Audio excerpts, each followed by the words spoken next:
in at number 5 we have Nukkalavi. The Nukkalavi is a winter monster who dwells at the deepest depths of the sea. The monster is a type of demon. Its appearance is that of a horse, but it has the upper body of a man coming out of the middle of its back like a rider. The arms of the man-like part of the animal are large and drag along the ground with the head rolling back and forth. The man part of the beast is limp and lifeless. For the majority of the year this demon is trapped in the sea by powerful sea spirits, but during the winter it is able to rise from the water depths. The creature has no skin. All that you can see on the surface are muscle and veins. The horse mouth breathes a powerful toxic vapor. This vapor causes the living to become ill and for crops and trees to wilt. Anywhere the beast goes, a drought will follow. The demon is so dangerous many people are warned to not even say the name. If it was to be mentioned, it was to be in hushed tones followed by a prayer to protect you from the beast finding you.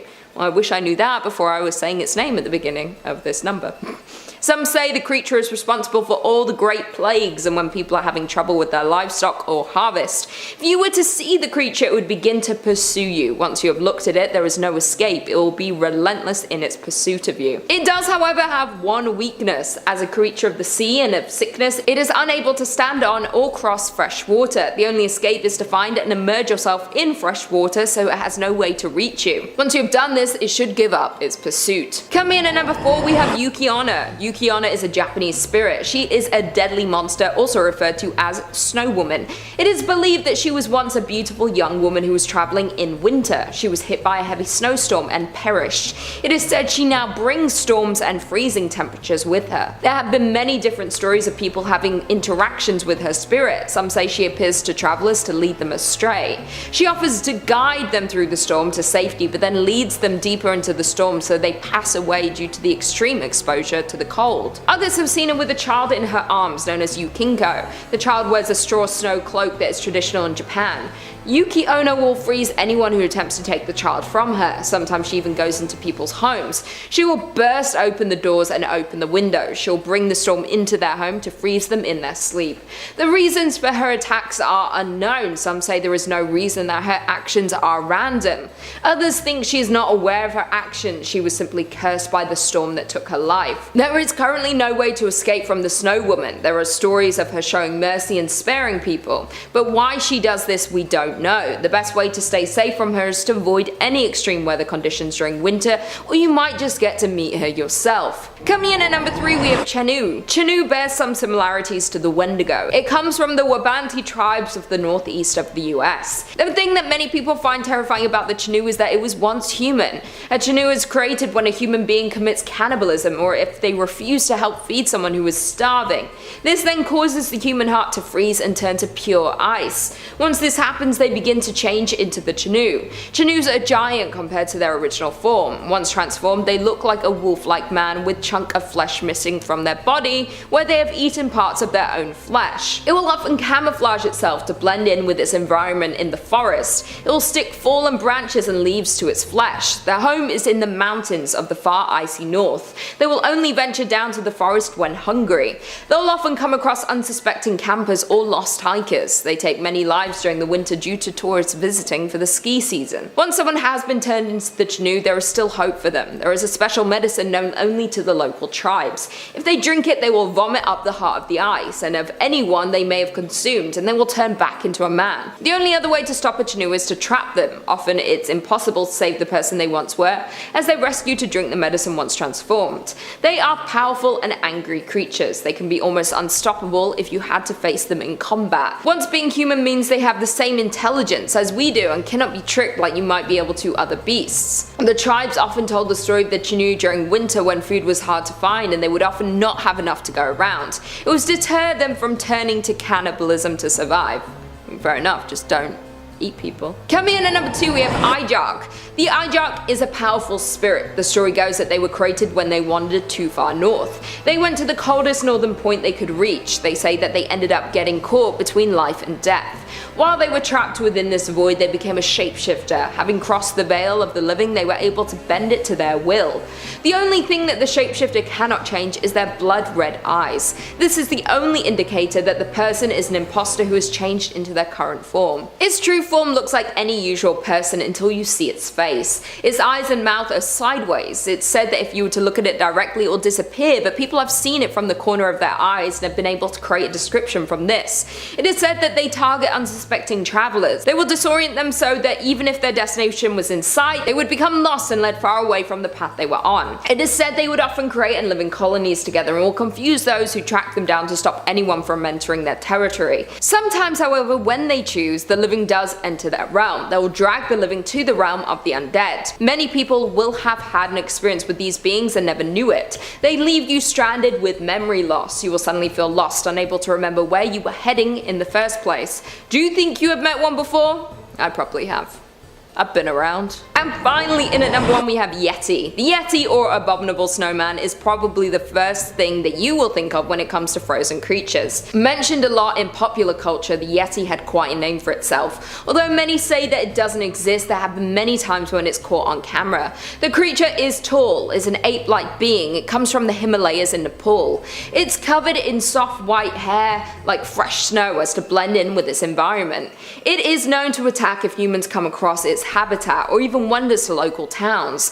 The old tribes of the area used to worship the Yeti as a spirit of nature protecting the mountains. The creature is terrifying to encounter with large teeth and claws. While stood up, it towers over all the animals and humans.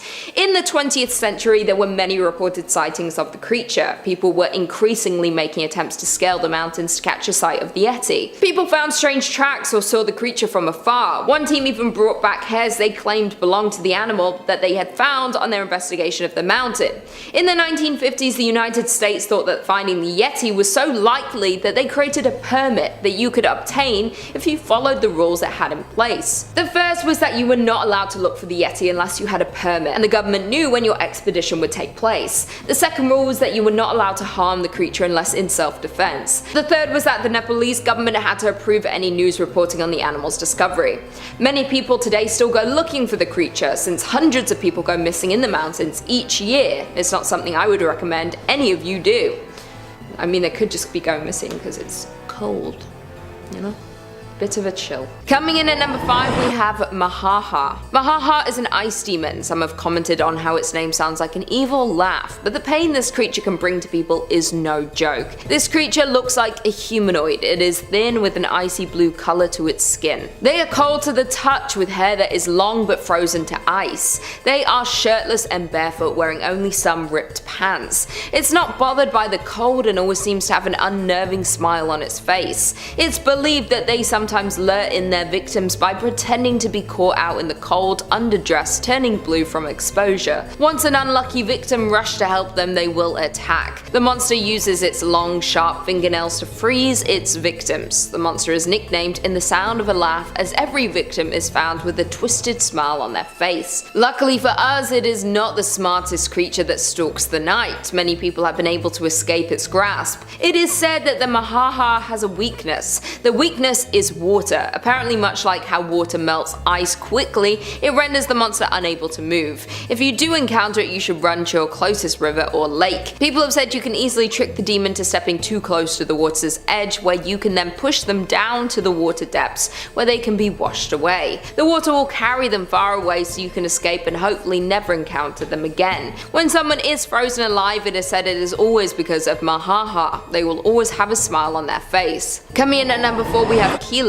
The Keelut looks like a hairless dog. It is said to actually be a spirit. It appears as a large canine. It is completely hairless with small tufts of fur spotted around its feet. Encounters with this creature are said to be terrifying. The creature is known to silently follow travelers late at night. When they're alone and far from home, the creature will attack. They usually travel alone and can disappear if they are startled. They will only pick off travelers who are alone. If others appear, they do not risk the attack. Once you are alone and they pursue you, there is not much you can do to escape. They can travel faster than any creature and are relentless in their pursuit. It is said that a Keelut is created when a dog is left outside in freezing temperatures. Their spirit is transformed into this creature and it looks to take revenge on people alone in the cold temperatures. If you do want to avoid the creature, you just have to make sure you never travel alone at night. If you do happen to be out late in the snow alone and you encounter the terrifying creature, there is a simple way to get rid of them before they pursue you. If you call their names scream it as loud as you can, the creature will flee. If you make it clear you know they're stalking you, they will get spooked and disappear before they get close enough to attack. Coming in at number 3 we have Salmon Car. Salmon Car translates into Man of Snow.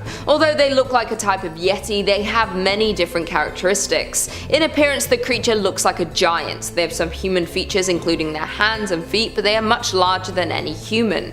Their body is covered in white fur that blends in with the snow. They have great horns that come out of their head. They also have sharp, long teeth similar to that of a shark.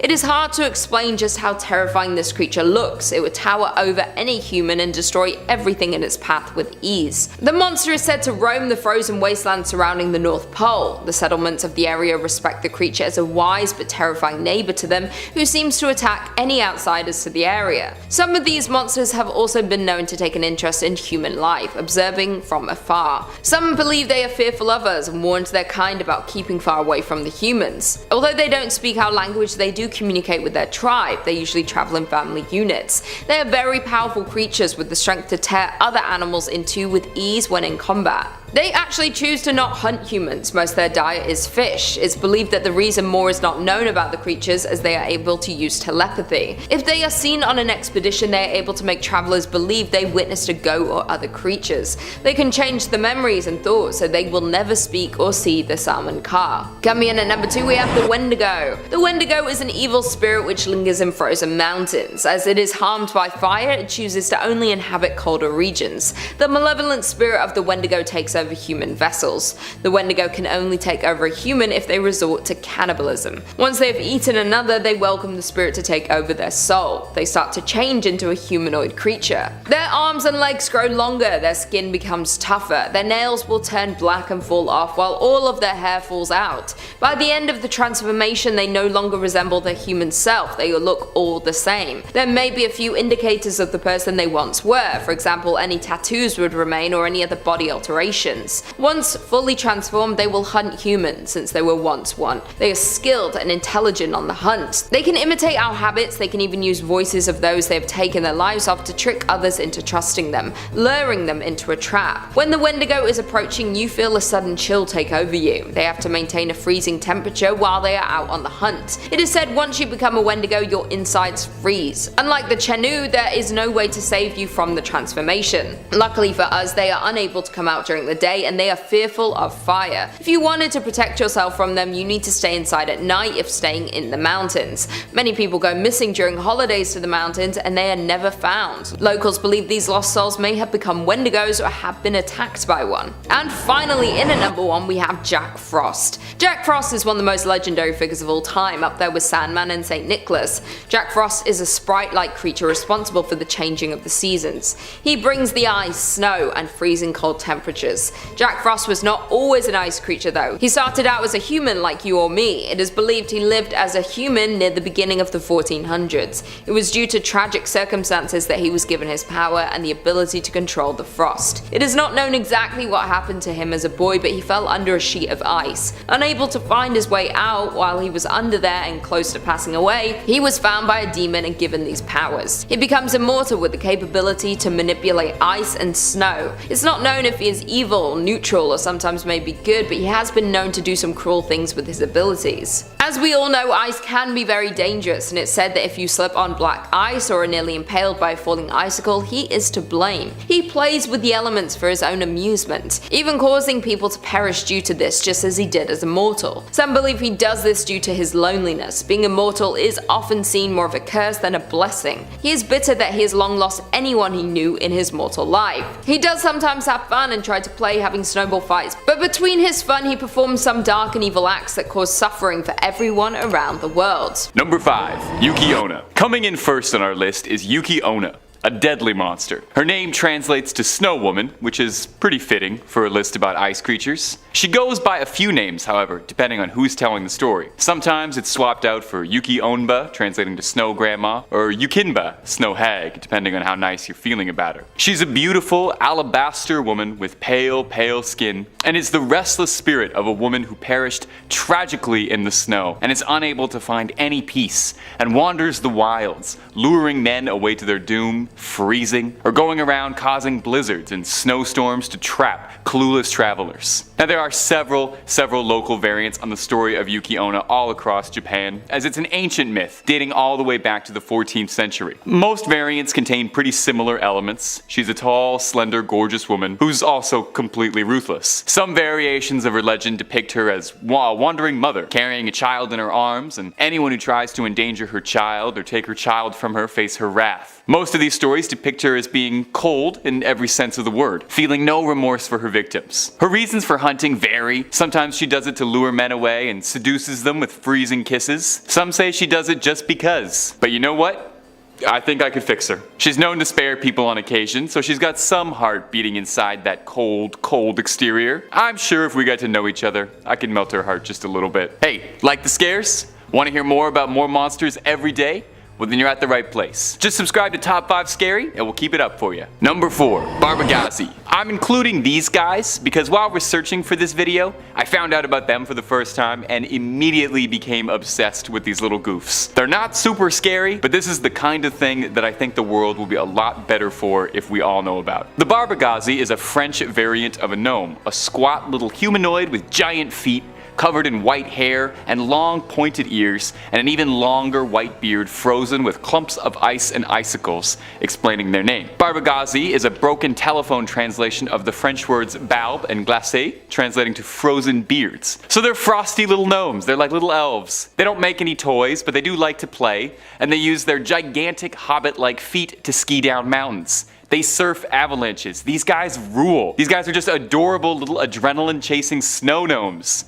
Snomes? As a nice change of pace from the usual monsters and the rest of this list, the Barbagazi really just want to chill, pun extremely intended. They help shepherds find their flocks, they help lost travelers find their way home, and honestly they'd probably help you move if you asked. These adorable big feet live in tunnels deep beneath the mountains, in vast networks of interconnected caves and secluded villages where they hibernate for years when the climate doesn't suit them. They live up in the Alps on the border of Switzerland and France, which is maybe where their good nature comes from. That famed Swiss neutrality means they're not going around dooming anybody the way Yuki Onna is. There's not too much folklore around these guys, and really everything I've just said to you is about everything I could find on them personally, but I absolutely loved the concept of the skiing snow gnomes, so here they are. I hope you like them even a quarter as much as I did. Number 3, Ijirak. Okay, we've had enough pleasant, cute little myths, so let's get back to the scary ones. The Ijirak, translating to shapeshifter, is a doomed creature born out of a cruel fate. Born out of a human being who wandered too far out into the cold and found themselves caught between the worlds of life and death, trapped to forever wander between the line. It's a shapeshifter that can take any form that it pleases, but it's never able to mask its signature trademark, its glowing, sinister red eyes. When it's in its most natural form, it does resemble a human, although a bit of a twisted one, as its eyes are contorted sideways, as well as its mouth, disfigured past the point of recognition of a regular mouth. It's said that you can only ever gaze upon an Ijirak from out the corner of your eye, for if you look at them directly,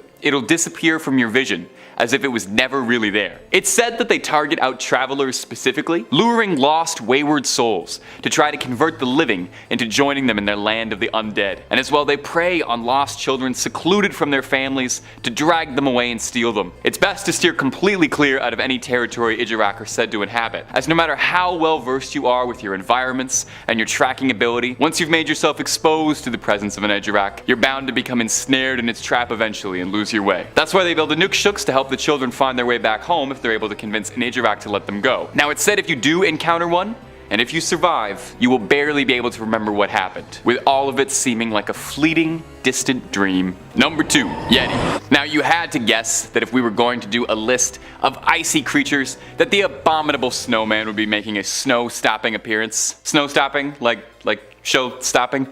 Yeah, you kind of get it, you know what I mean. Yetis are like the snow monster. Did you know Yeti actually means snowman in Nepalese? Now don't say you don't learn anything from any of these videos. The creature is a tall, bipedal, ape-like creature, like a winterized variant of Bigfoot, said to roam the Himalayas. Much like the elusive Sasquatch, there have been many numerous reported sightings over the years, although it could be possible that a lot of these are just people seeing bears and it's kind of snowy out and it's hard to tell what's going on. But there could also be an inconspicuous ape-like species lurking around in the mountains, just out of reach of human eyes. I'm willing to hear all options on this. It's one of the oldest myths to mountain-dwelling peoples, and there are countless local variations and spins on the creature and its fables. It's actually fascinating. I had no idea how many variants of Yetis there are across so many different cultures. It appears across multiple cultures, a recurring element in several mythologies. Yeti is hardly the only name it goes by. A couple other Tibetan names for this creature include Mish, which means man-bear, Migo, translating to wild man,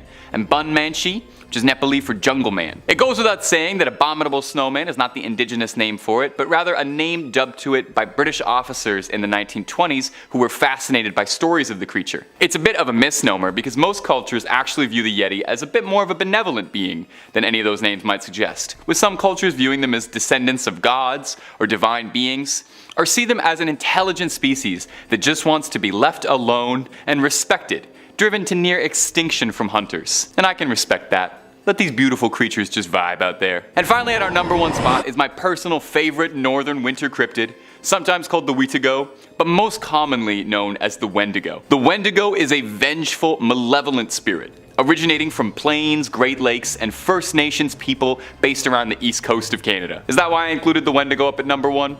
Very possibly. Like pretty much all mythological creatures, there's no set truth or one story about the Wendigo, and countless local variations exist on it. Depictions of Wendigos range from a humanoid, emaciated, nasty-looking creature, a bit like me, although somewhere down the line, it became very popular to depict the Wendigo as a bipedal monster with a deer's skull in place of a head. In some Ojibwe and Cree lore, the Wendigo is described as being massive, towering over humans, although this trait seems to be unique to those stories. It's said that Wendigos maintain their faculties from when they were human, able to communicate, speak, to be able to better lure prey or taunt and threaten their targets. Common to all depictions of the Wendigo, though, is that it's a malevolent, vengeful spirit which takes over humans. It's sometimes thought to be the embodiment of human greed and gluttony, and invokes an insatiable lust for hunger, and oftentimes a devouring desire for human flesh. Some variants of the Wendigo myth say that a starving human who succumbs to their darkest desires